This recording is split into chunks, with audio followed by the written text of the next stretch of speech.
Hello, this is Fandom Enchantress. I am live, which is very exciting.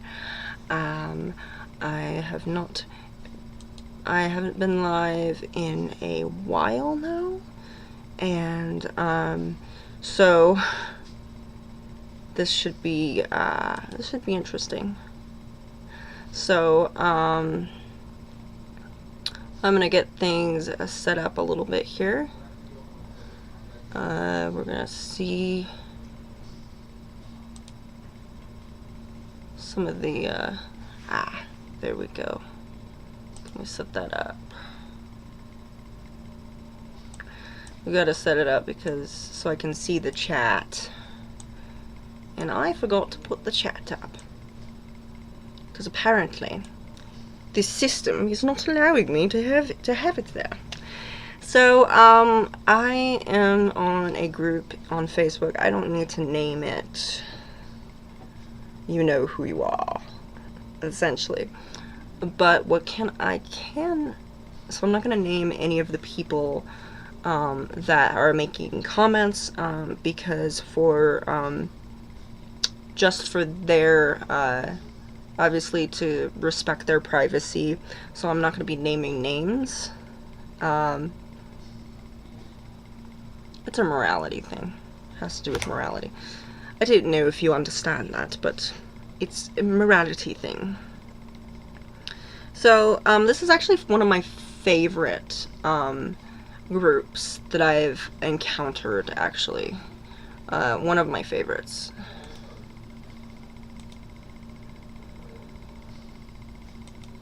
So, this is actually one of my favorite groups that I've been.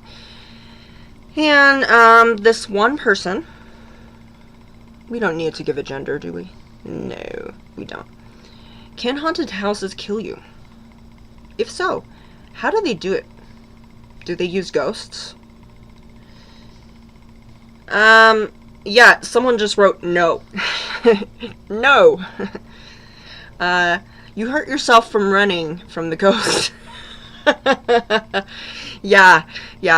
So when you're running, you run and you hit a pothole, or you freaking or you just end up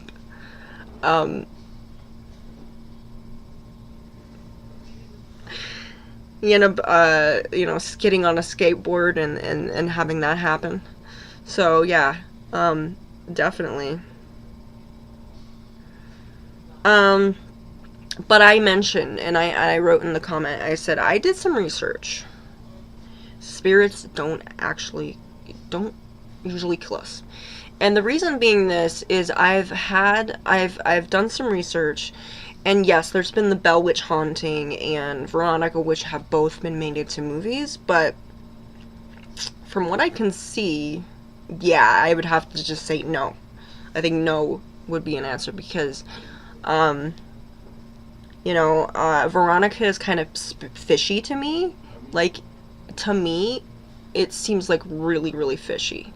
Like, it seems to me like she didn't have a cause of death, and they did the autopsy, and there was no cause of death. And so I think that there was, like, maybe a murder, or maybe she took her own life, or maybe it was a drug overdose and they just didn't want to say anything because it would expose whoever was involved.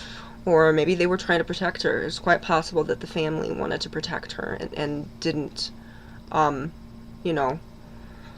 didn't want the family to know. That could be a possibility. I don't know. Who knows?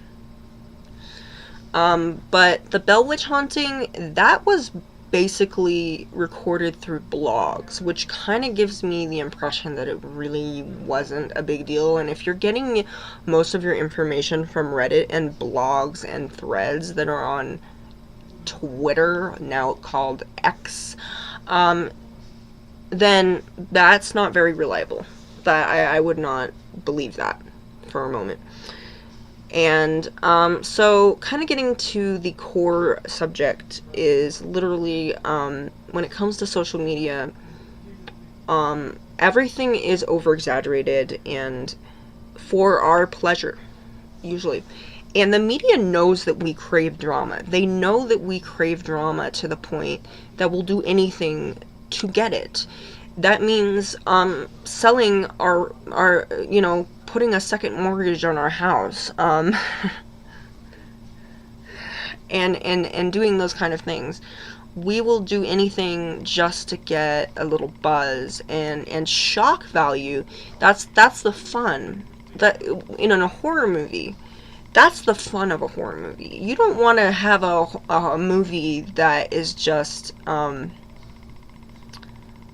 for instance, you don't want a horror movie where there's somebody having a wonderful time with a Ouija board and they're having such a positive experience and it's the time of their life, Nobody would go to see that because it's predictable, it's boring, it's like a Hallmark movie, and yeah, no one is going to rush to the theater. And so Hollywood sells the negative very well.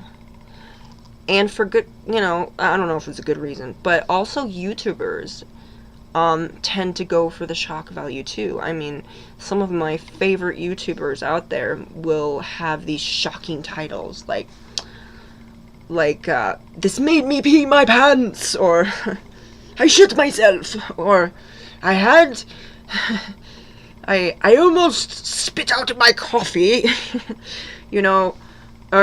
and it can be quite humorous, the way that they sell it.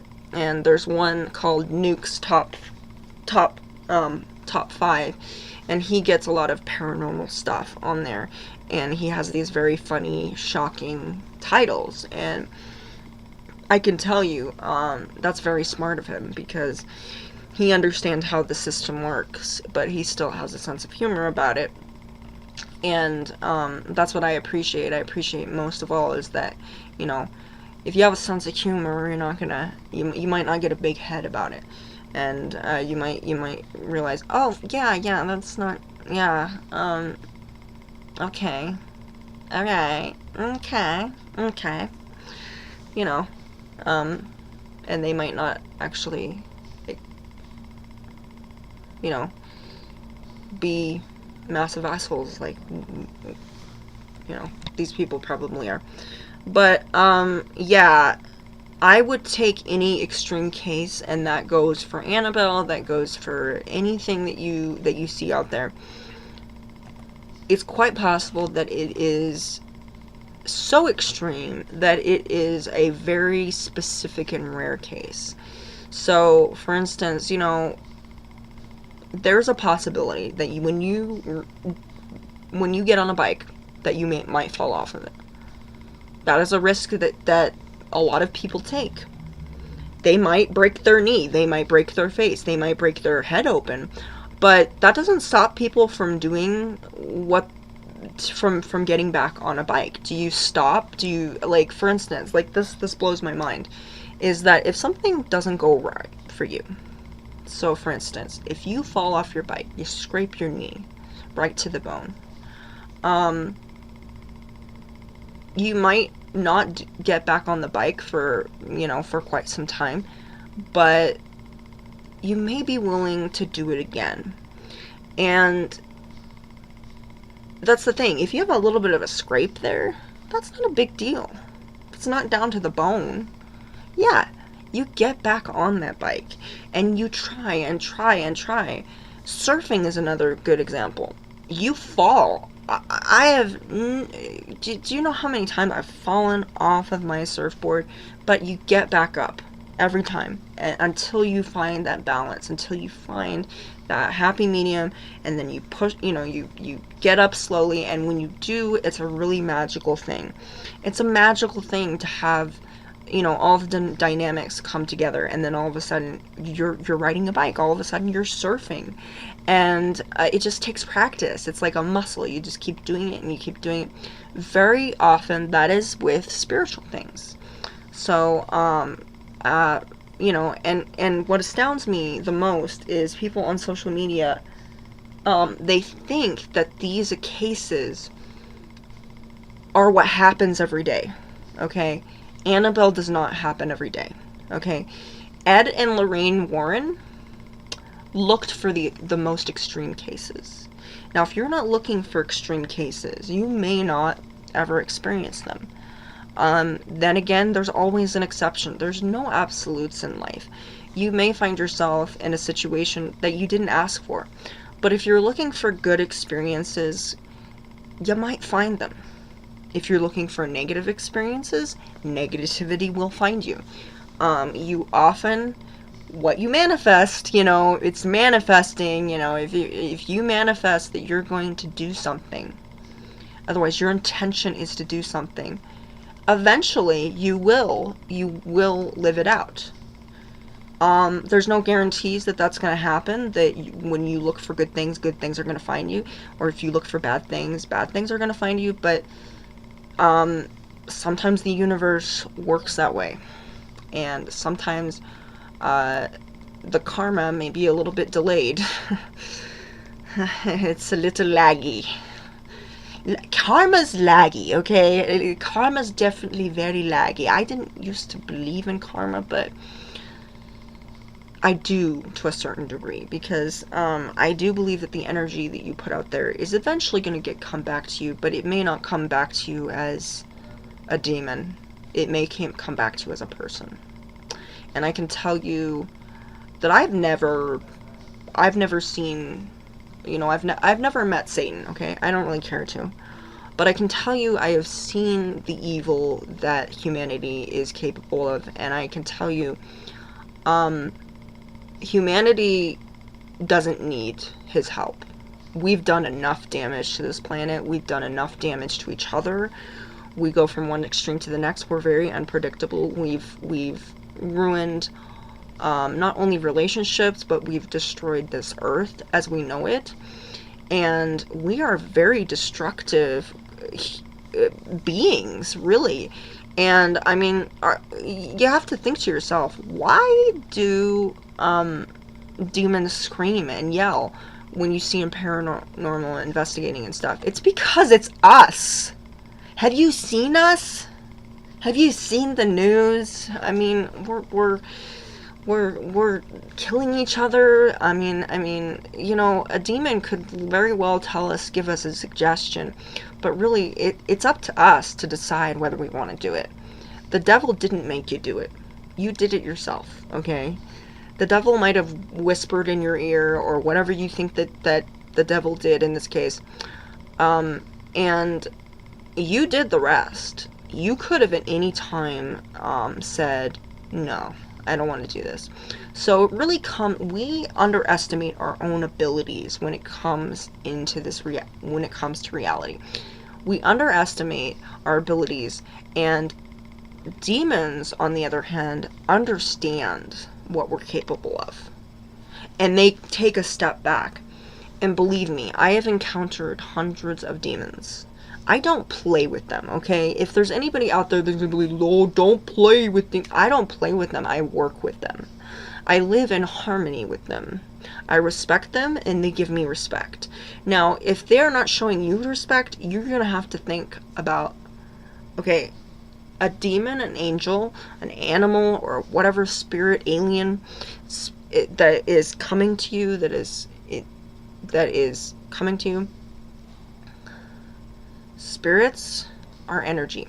So they're going to communicate with emotions, and they're going to communicate with energy. So, and emotions have a lot of energy in them. So, when they communicate with you,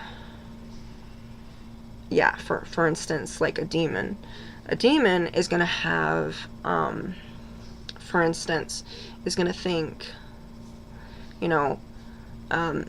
they value their own energy and their own sanity. And when they see you, freaking out and flipping out, it's kind of like that spider that you see on the edge of your bed. That spider that you fear, and it's got big legs, and you're like, ah!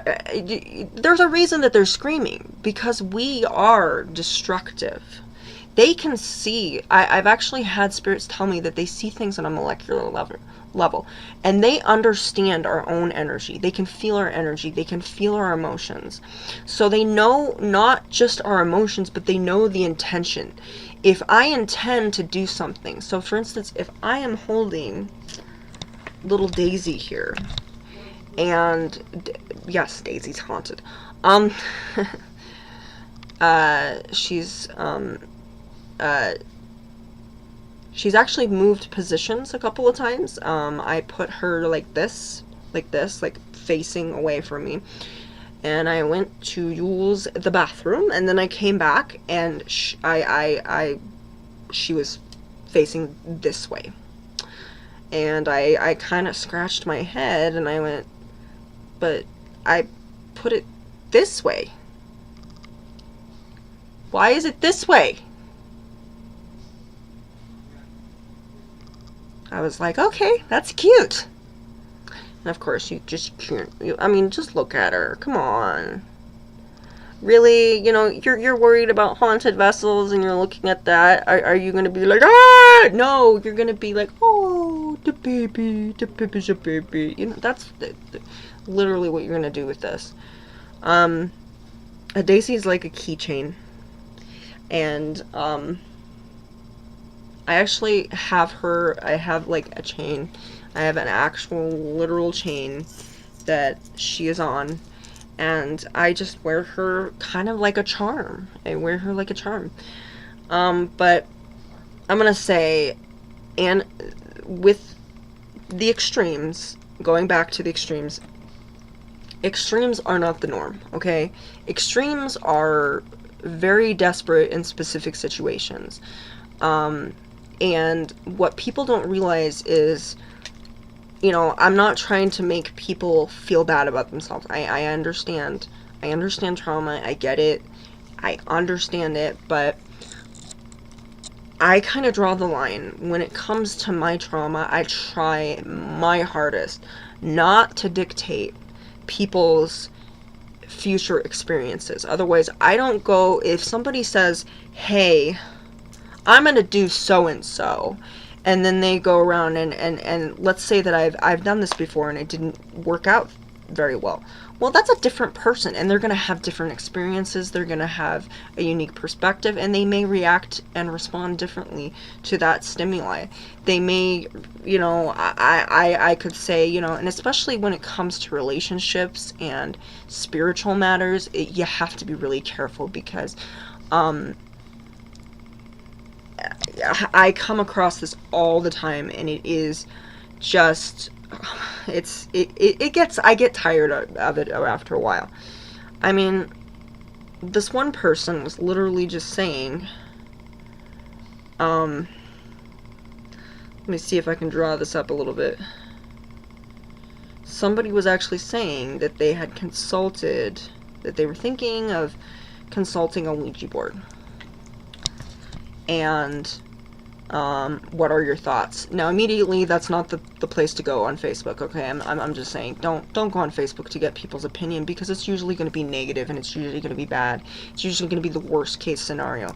And you'll get 500 comments of people saying how they hate it, and how they say, don't play with spirits, satanic panic. Oh no, I'm gonna leave because I saw a Ouija board. Okay.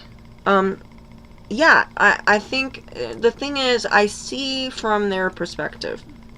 I understand how horrifying that is.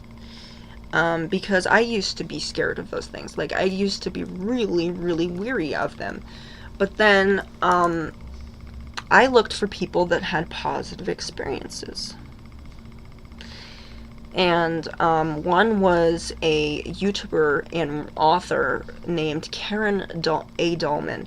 And at first glance, I was like, oh, she's a Karen. But she wasn't a Karen. She was a nice Karen. She was the opposite of any Karen that you would meet.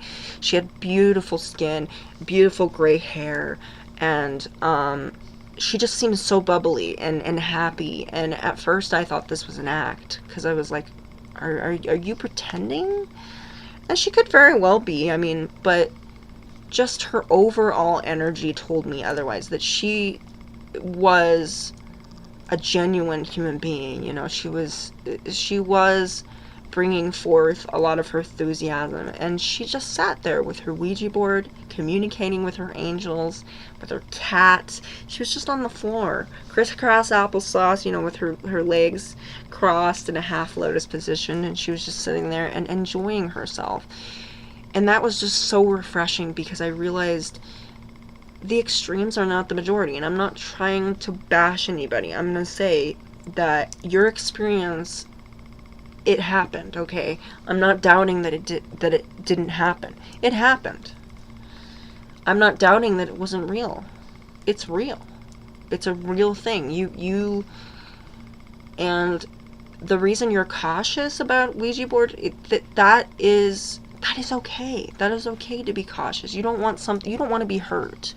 And we put our guard up when we don't want to be hurt. But sometimes when we put our guard up, we cut off new learning experiences, and we cut off experiences that could be beautiful and potentially positive.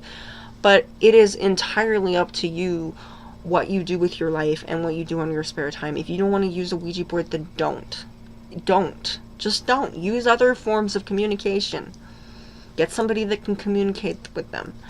But I can tell you, when people say, "Oh, don't play," I don't play. Nah, I don't play, okay? I don't get a freaking Ouija board and play with this, okay? This is not a toy. This is an expert level communication device. It's a double-edged sword. It can be used as a portal. When you use this, sometimes spirits can not just cling to the board, but they can cling to the person that's using it, or cling to something that's around it. And whether it's a good thing or a bad thing, but when I first get a board, the first thing I do is I make sure that it is around as much positive energy as I can. So I'll get some incense, and I will usually use that until I will have little circles, meaning the circles are going away from me, which means the bad mojo is getting out of here. I'm getting all the bullshit. It needs to go away. And I do that and permeate the board with all that yummy incense goodness. And I have a window open, and I make sure that I have like the planchette with me, and I will, as I'm watching a movie on my laptop, I will put, the planchette. I'll run the planchette around, as I'm watching, and it's usually a very positive kind of movie. So it's like my favorite movie. So for instance, I had a Vincent Price board, had Vincent Price on it. I love Vincent Price, and it was from eBay, and I wasn't expecting much. I was expecting a cheapo board, but what I got was potentially a professional. I mean, it was burnt on the edges. It was awesome. It was an awesome board. I still have it, and I've gotten some great sessions out of it. And quality is good. I mean, smoothness is good, but it's good to have cheap ones as well. So in case, something does, like the worst case scenario happens where, oh, I didn't close it, or I left it behind, or it caught on fire, like things like that, which don't ever usually happen except in Hollywood movies. You could do that. And so it's good to have a cheap board that you don't mind, disposing of, that kind of thing. So it's good to have multiple ones around. But as I'm doing that, I'll get so that it absorbs the energy. And so when I do the incense and I touch this board, I infuse it with my intention. I have my intention. My intention is good stuff. I'm gonna have good sessions. I'm gonna have good connections, safe channels. I'm going to enjoy doing this, and that's that's what's going through my head. And also what's going through my head is I'm watching something that is memorable or happy for me. You know, I'm watching a movie that's really cool, and I watched The Great Mouse Detective with Vincent Price for my Vincent Price board. And I have used it as a portal, but I didn't let any demons in. Unfortunately, you know, my life's not really that exciting, but it is a double-edged sword, and in order to learn how it works, I recommend listening to Karen A. Dahlman here on YouTube. She's fantastic. I adore her. I really wish I could meet her. I really do. I mean, that would be amazing. That would be like meeting my hero. But she's just, you know, find out people that are having positive experiences, because sometimes when you are during a session, sometimes when you are doing a session, sometimes what happens is you experience something that's very overwhelming, and spirits are energy. So when you feel that, people take it as negative. But you have to remember, spirits communicate through energy. They communicate through emotions. So at any time, as I said, spirits love the fact that they actually appreciate honesty. They don't mind if you overshare. And they don't mind if you tell them too much information. They're not going to be like, TMI, TMI. They're not going to be annoying like that, because they're spirits. And as I said, they know your intention. So keep that in mind. And I have seen people who have played. I say play because play means you are doing something carefree. You don't have an idea of what you're doing. You're just randomly saying, okay, spirits, whatever spirits are around, let's talk. Show us a sign. And then freaky shit happens. And best thing to do when you're doing a Ouija session is not to ask for actual displays of proof that they exist. The fact that the planchette is moving should be proof enough, okay? Because they're not performers, okay? They are not Cirque du Soleil. They are not Circus, the spirits of Circus. They are actual sentient beings with feelings. And if you are in an area, I mean, just read the room, okay? Just read the room. If you're looking around, okay, look around, feel the room. Are there cold spots? Is your technology not working in that room? Do you feel like something's watching you? Is there an ominous feeling in the room? Trust your instincts, because it's quite possible that that's not the right place to have a Ouija session. Location does matter, but energy matters. And understand, even when you're doing things by yourself, when you're doing a Ouija board by yourself, you're never by yourself. You are never by yourself. I am never by myself. When I first start a Ouija session, this is what I do. I will get the board out. I will, make sure, am I doing okay mentally? That's important. That's important. Being mentally okay is okay. And it's okay not to be okay. But have I gotten enough sleep? Have I been sick recently? Is my brain a little foggy? Am I feeling anxiety? But, maybe I need to have a jam session. I need to listen to some Iggy Pop or something. Maybe I need, some theta, beta waves or something, something that's going to get me calm. Because being calm is important too. It's okay to be nervous. It's okay to have a little anxiety, especially for your first time. It's a new thing. But there is a way of being experimentative without being stupid. Okay? The stupid thing, I saw this in a video, where there was actual manifestation, physical manifestations. Otherwise, they were showing up on camera. You could see them, clear as day, gray face, ugly teeth, and they were smiling like this, like, you called, master. I mean, it looked like, it was horrifying.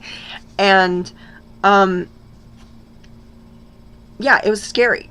And they set up a Ouija board right there.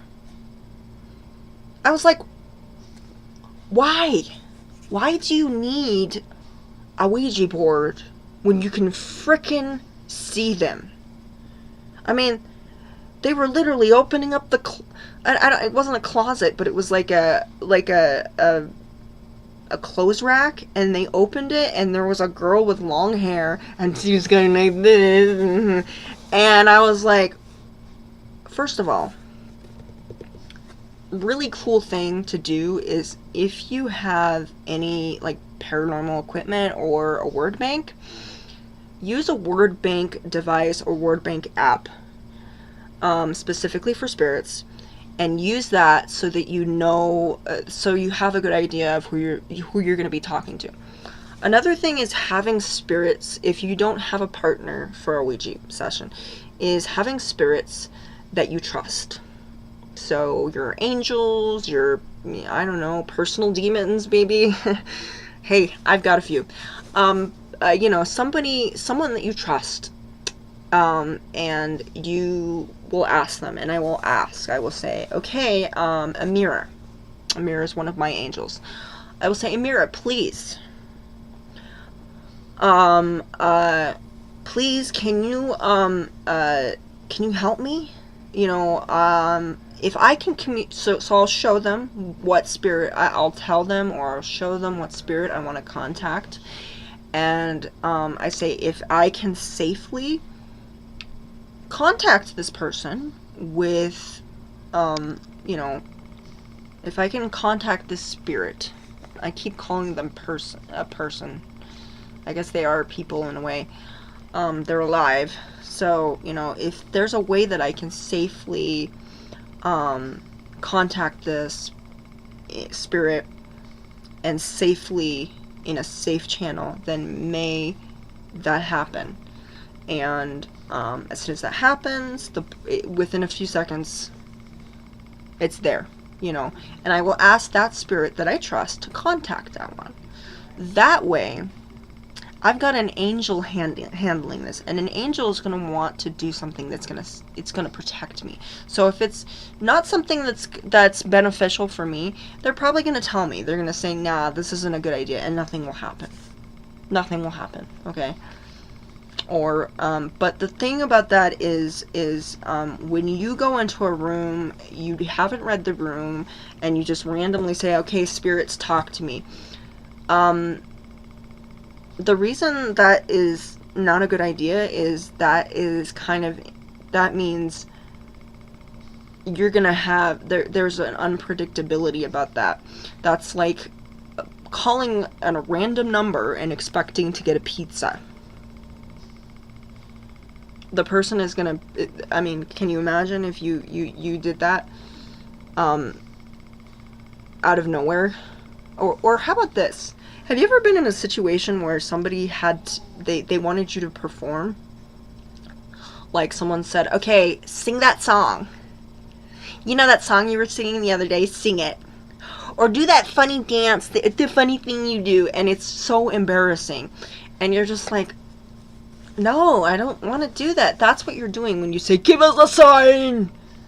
They're kind of looking at you and going, sign? A sign of what? A good sign? A bad sign? What sign are we talking about? And they're going to figure it out themselves. And they wait for you to give them more information. But they're just like, give us a sign.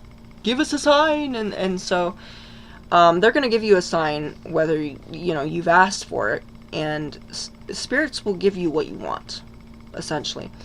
But it's about how you ask them. If you're like, doing something where you're not specific about what kind of sign that you want, if you're gonna ask them, and this is a big if you even do, if you're gonna ask a spirit to give you a sign, tell them exactly what you want them to do. But I would recommend allowing them to do that, because that right there is what usually causes a lot of negative experiences, is when someone is at a seance and they say, give us a sign, because they're going to give you a sign. And you haven't given them any specific parameters of like, can you please give us a positive sign? Can you give us a positive sign that you're there? Can you clap your hands, knock on wood or something like that? And believe me, I, not knowing, out of my ignorance, it wasn't during a seance, thank goodness, or Ouija session, I didn't say, give us a sign, because I always thought that was corny anyway. But I did that one time, and I said, hey, can you give me this, do something. And I can tell you, I just sat there staring at, an object and expecting it to move, and it didn't. So, because not every spirit is capable of really, interacting with their environment, and it's really hard to interact with their environment. I don't know if you've ever seen Ghost, how it took a lot of focus for him to actually interact with the physical world. That is very much like that. So, it's just important to be respectful, because if you were in your own home and just some weird strangers came in and expected you to perform for them, that's just weird. That would be a violation. And I would end up giving them a bad performance, and then that's exactly what they're doing. They are giving you a bad performance because you challenged them. And I'm going to tell you, if you're in an area of a house or in a home that's particularly active with spirits, you're going to get a show, but it's not going to be the show that you want, because you did not specify what kind of show you wanted. You didn't. It's kind of like going into a room and say, hey, I want to watch a movie. Well, what kind of movie? And you just stand. You don't specify what movie you want to watch. You don't know what you want to see. They don't know they can't read your frickin' mind. But they do know, they can read your emotions and your intentions and your desires. And, if they feel that you're being a little too aggressive, which, to be honest, if you're going into a room, let's just say, off the bat, let's say you go into someone's house. You don't tell them who you are. You just go into someone's house, random people. And you grab a microphone and you say,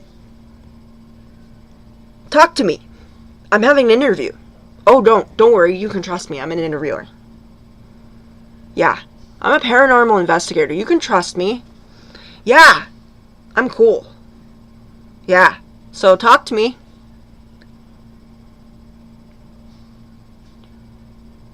That's not going to go over very well. First of all, you might find that somebody's probably going to call the police because you broke and entered. And then another thing that's probably going to happen is you're going to have somebody that's very angry. And spirits, do not underestimate them, because they are very emotional. As I said, they communicate through emotions, and they make some very deep connections. Even demons do. But if you are sincere and you are assertive and you tell them exactly what's going to go, what's going on and what you're about, which is what I do when I enter a place that I know, or an area that I know is haunted, I will say, I am a paranormal investigator. I am here to learn, and that is all. I am not here to violate your space. This is your sacred space. If you want me to leave, I will leave. I am a fly on the wall. Just bear with me, and I'm gonna, set my phone right here, because I have some ghost apps that I have, and I will, when you are ready, do it, when you're ready to tell me your story, do so. Please, and if it's in a populated area, so if it's like a graveyard, I will say, please speak one at a time, because I want to know who I'm talking to. I understand, although sometimes spirits will switch around, because, I don't know if there's a spirit that has ADHD or something, but they may find that they're elsewhere, They may find that they need to go elsewhere, or sometimes if spirits are concerned about your well-being, they will communicate with one another and they'll say, you know what, I think that somebody else, I think somebody else, somebody else, you should talk to her because you need to talk to her. And they may find that they know what your needs are, and you might not even know, but they may know that this other spirit needs to contact you. And it can be really, really annoying sometimes, because sometimes I'll be like having this session and it'll be really cool, and then all of a sudden, I am baked!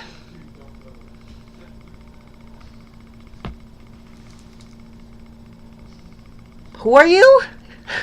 Like, did you not know that I was having a conversation? But they don't really work that way. They don't work that way. They don't have the same morality. They don't have the same logic system. They literally, they're cheeky like that. And it's not just demons. I've had angels that will say, I'll say, why didn't you tell me this? He says, well, that wasn't your truth. And if we had told you the truth, our truth, you wouldn't have believed it. Also, you didn't ask. I'm like, wow, an angel just kind of lied to me. They lied to me. But in their way, they were thinking, well, you couldn't handle the truth. And sometimes spirits will tell stories that are not necessarily their story.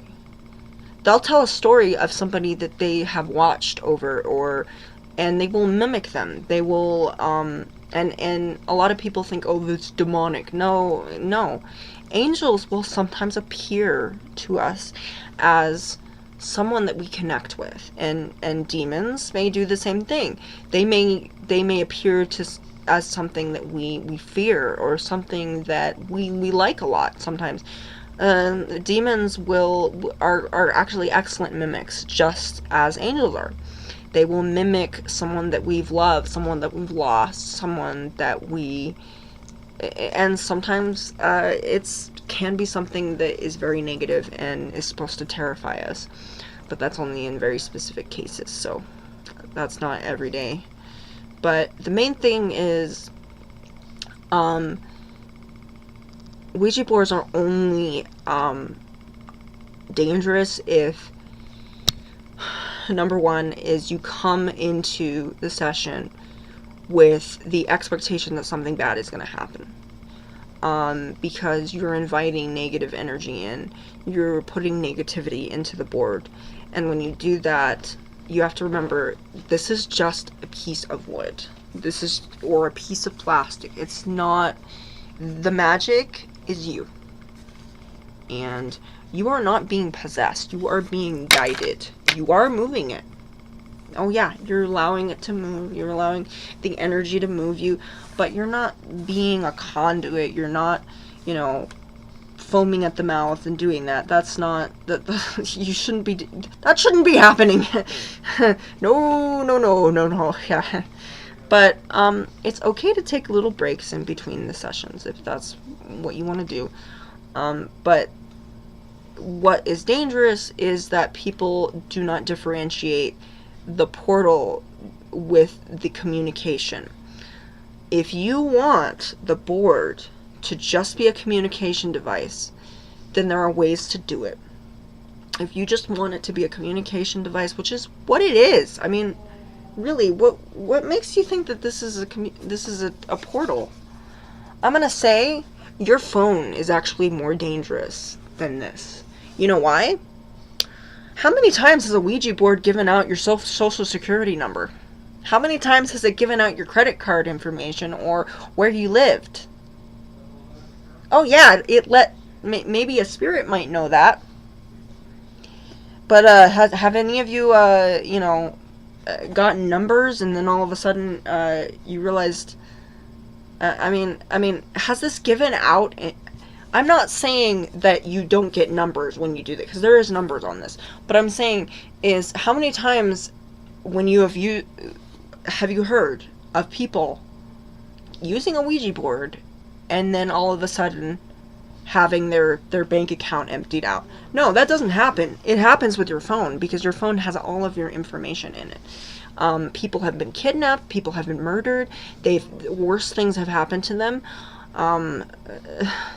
Worse things than getting maybe there are worse things than getting murdered. I don't know. But people have lost their entire lives because of phones, laptops, tablets, and devices, because they do give out so much information.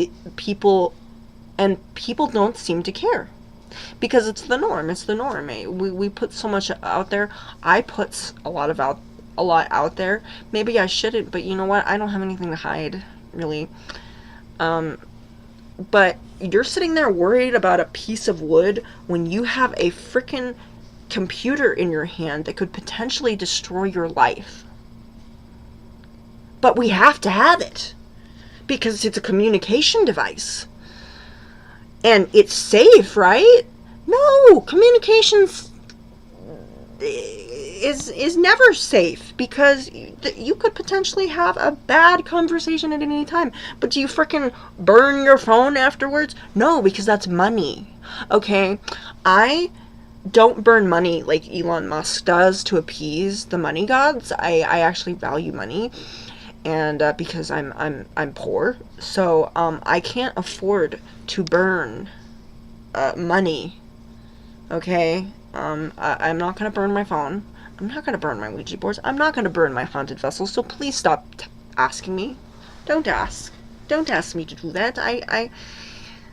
That is silliness. I don't, unless you have some magical ritual that can burn the evil that lives within that vessel. Please don't. I would not recommend burning anything that is haunted or otherwise.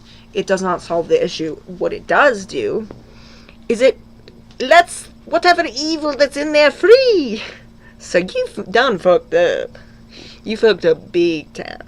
You let out a cantankerous and unreasonable demonic entity with evil intent. Good job. Moving on.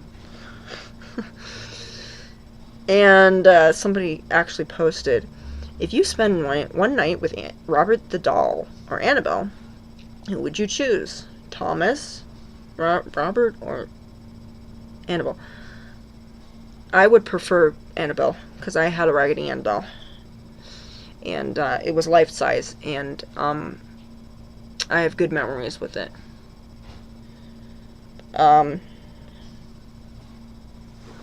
I have one, actually. This is Grace. Say hi. Grace is another heavenly and angelic spirit. And I love her. The moment I got her, I was just drunk with happiness. I mean, I was just on cloud nine. I felt like I was high. I was just like, am I high? 'Cause I feel high. And then I realized, no, I'm sober. Which I have been for most of my life, so, yeah. And then I just felt like a little kid again. And, she's just a little sunbeam. I just adore her. She's fun, she's quirky, she's a little bit mischievous sometimes. I mean, I can hear her going down the hall sometimes. Nobody else can, but I hear her. She'll actually call my name. She'll be like, where are you? And I'm like, that's not creepy at all. Does your voice has this unearthly echo? So, yeah. After a while, you kind of get used to certain stimuli, because, you know, they will have explosions of energy, and, yeah.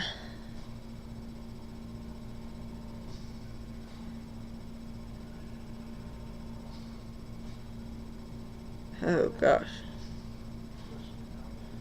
Some of these things.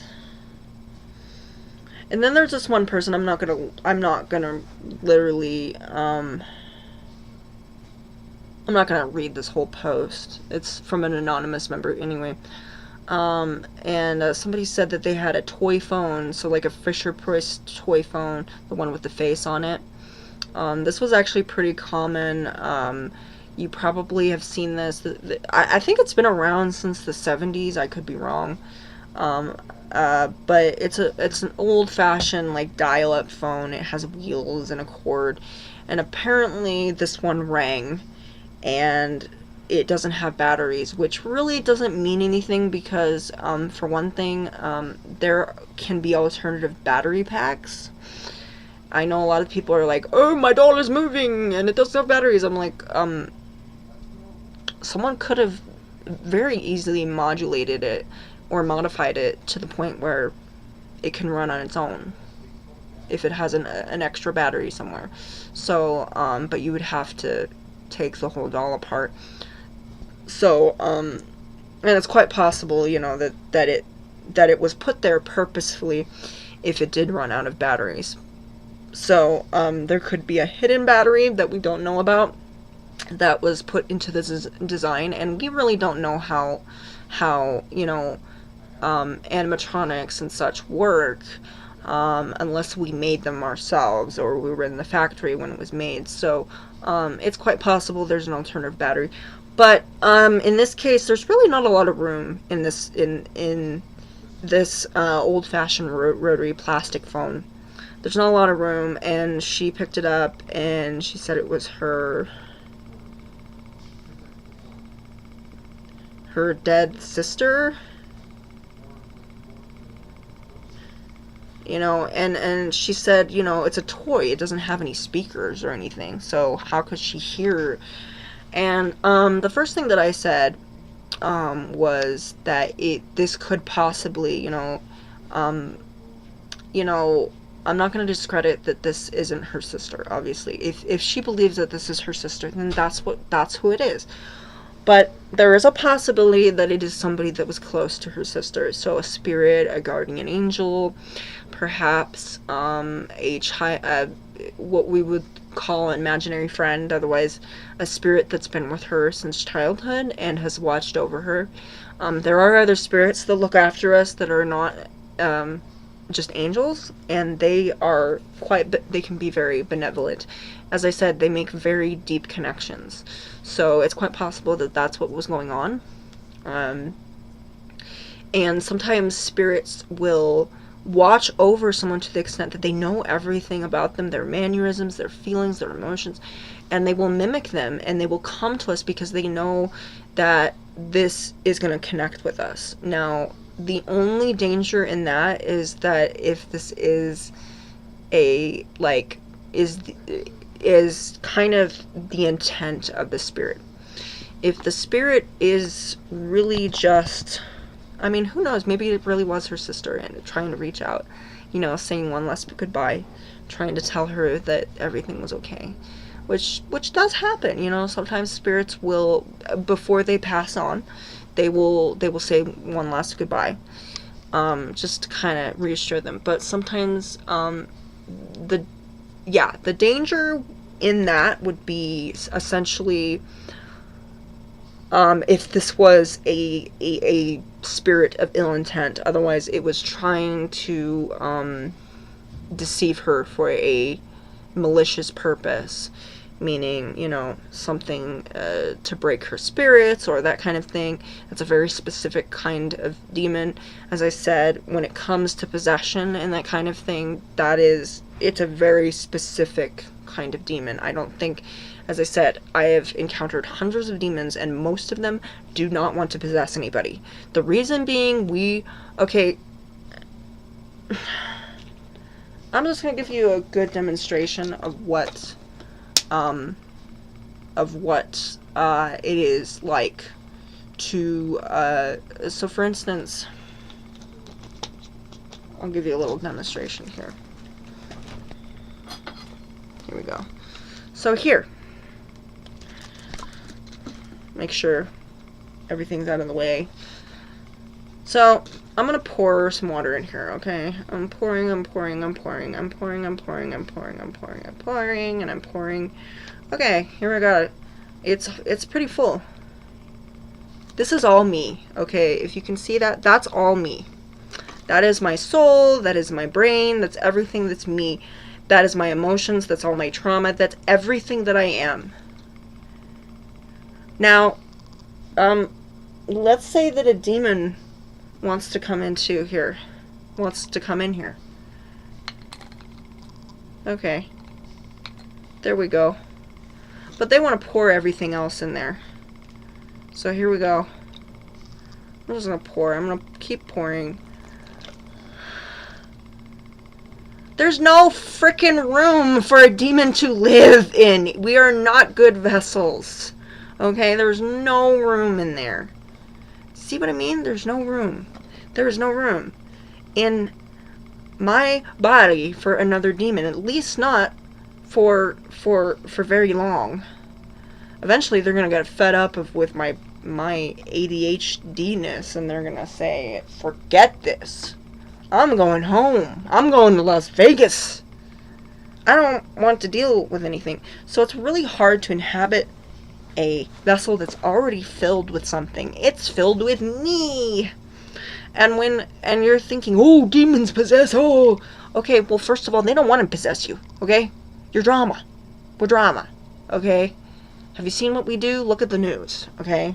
We are destructive, and as I said, demons very much are like that spider that is at the corner of your bed, and you're trying to kill them. They are sometimes horrified and terrified of us because we create a lot of conflict. We make their life a lot harder than it needs to be. And so a demon doesn't want to be a part of it. They do not want to inhabit something that is already inhabitable. There are steps that are required to do that. And in order to do that, what would you have to do? Okay, well, all of this is in here. This is in here. This is all in here. So what would you do to fit in there better?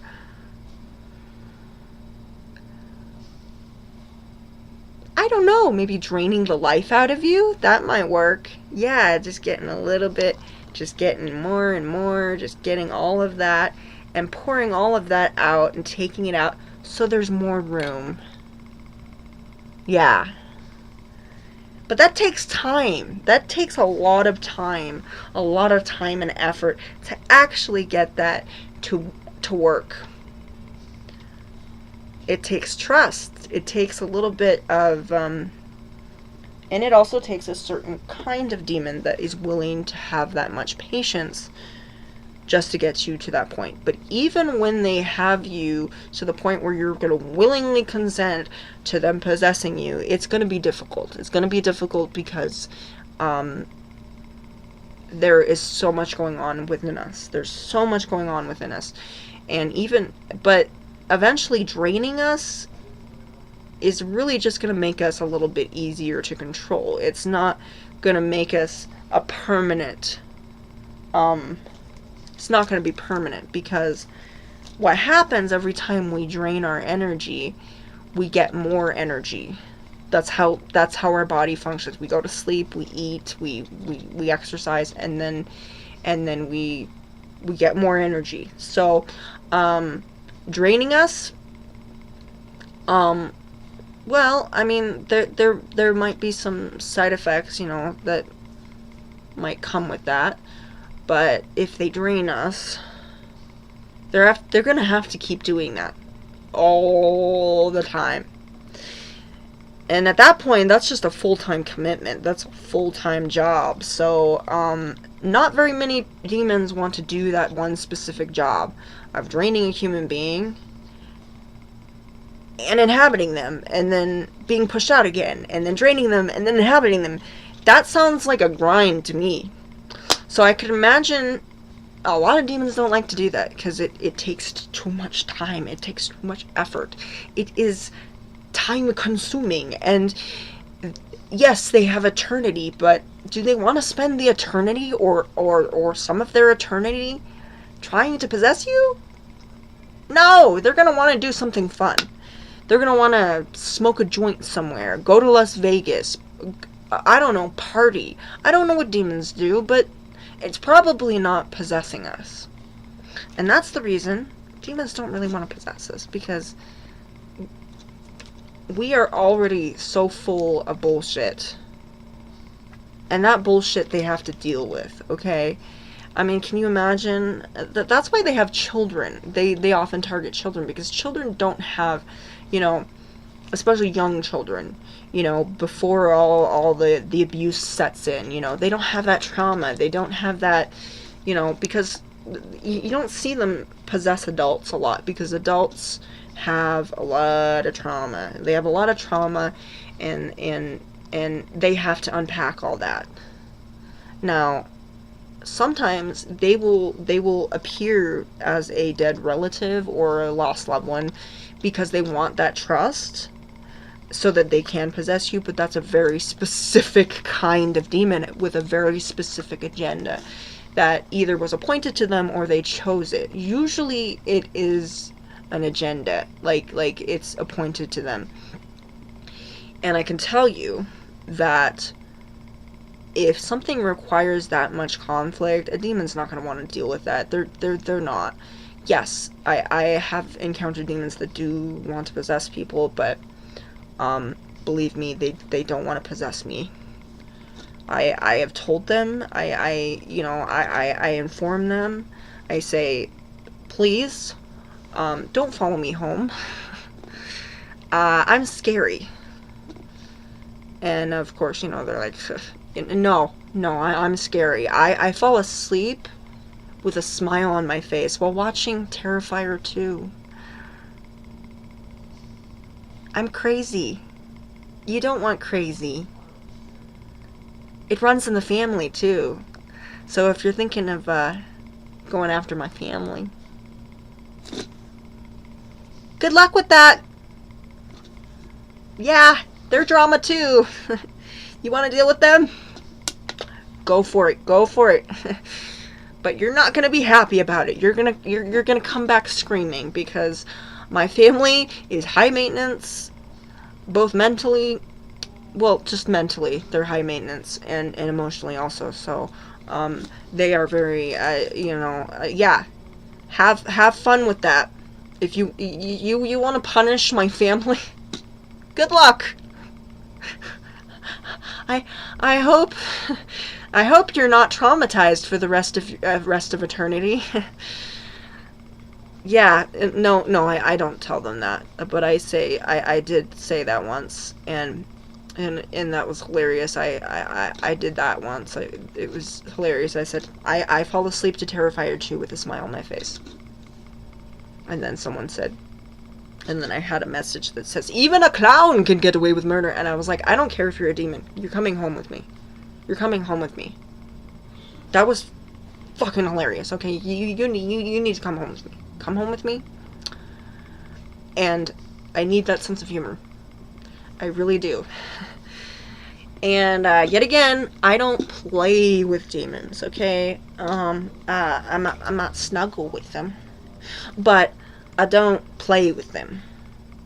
I don't play. We work together. We live together. We live in harmony.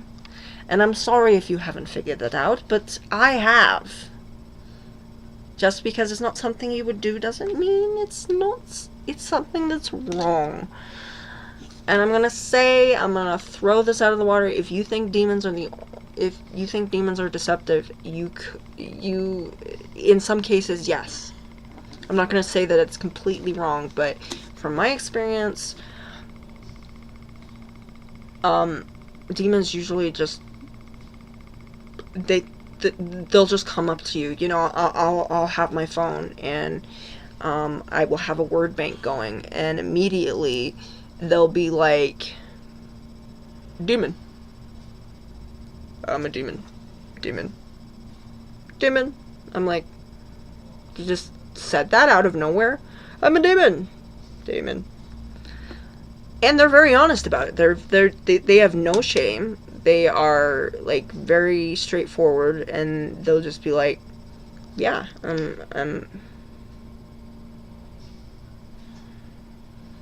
and a lot of people don't expect that. When you think of demons, you think of deception. Aha. I'm gonna say that's Satan. That's Lucifer. You know, the father of lies. Yeah, that's him. I can tell you that most of the demons that I've worked with, they don't want anything to do with them. And then you're gonna say, well, the demons lie. Well, yeah, demons can lie, but it's really a lot of effort to have to lie. And most of the time, if you press them enough, they will tell you the truth. If you say, hey, and sometimes I even know when they're telling the truth, and they know when you're lying. So don't lie to demons. I would not recommend lying to demons, because if you want them to be truthful with them. If you want respect, they will give you respect. Demons really do believe in equality. Some of them do. They believe in equality. I have had actual demons. I remember I was watching the 2017 Stephen King's It with Bill Skarsgård, and I remember one of my demons saying, that's a shame. You know, that's really a pity. And I saw Georgie, and he was being dragged under the sewer, and he says, that's really a pity. And I said, what? That Georgie had to die. And he says, is it just because it's children? And he says, adults? Yeah, that wouldn't be so bad, but that's a child. He says, do you think children are innocent? And he said, yes. So demons do have sensitivity. They do have feelings, and if you are religious in any way and you believe that angels, demons were once angels, some of them didn't necessarily give up their morality, or the fact that, they didn't give up on humanity, okay? They're stuck here.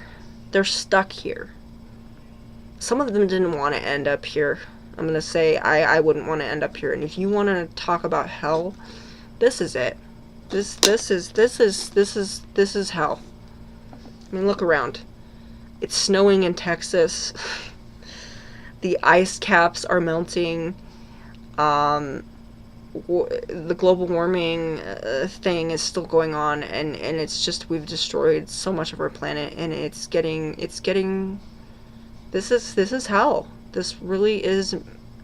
At this point I'm waiting for Frodo to throw the ring into Mount Doom. Okay, I'm hoping, but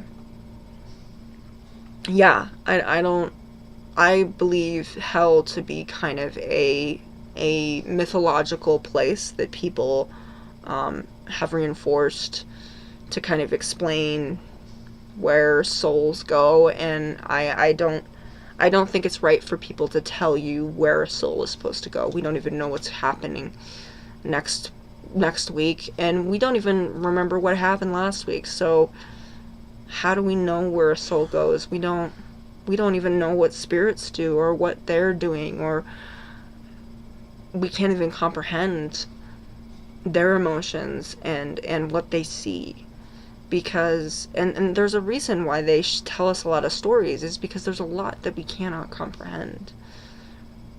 And often they have to appeal to our truths, and that's very difficult to tell them, for them to tell us their truths, when our truths are so deeply rooted in us. We are not very open-minded as people, and sometimes we do not listen, and we ignore the truth because we want our truth to be true. And that's unfortunate, but that's just how we are. Anyway, I hope all of you have a beautiful, blessed day, and this has been a good live, and I'm going to go and commune with the spirits yet